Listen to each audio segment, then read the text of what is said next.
মাংসের মতো এই মাছটা কি করে রান্না করবো বলতো?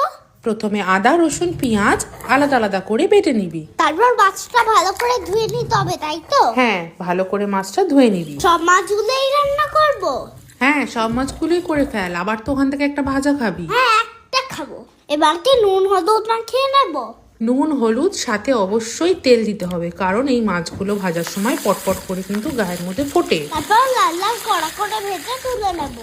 হ্যাঁ, মাছ ভেজে তুলে নিয়ে আরেকটা কড়াইতে অল্প সর্ষের তেল দিবি। ফোড়নে জিরে তেজপাতা গরম মশলা শুকনো লঙ্কা পেঁয়াজ দেবো, তাই তো? হ্যাঁ, পেঁয়াজ নুন দিয়ে ভেজে ওর মধ্যে দিয়ে দিবি বেটে রাখা অল্প পেঁয়াজ। তারপরে আগে দিবি রসুন বাটা। রসুন বাটা দিয়ে ভালো করে কষানো হয়ে গেলে সমস্ত গুঁড়ো মশলা দিয়ে দিবি। জিরে ধরে লঙ্কাগুলো হলুদ, তাই তো? হ্যাঁ, তুই তো সবই জানিস। তারপর টমেটো আর আদা বাটা দিয়ে লাস্টে কষিয়ে জল ঢেলে মাছগুলো দিয়ে ফোটালেই রেডি।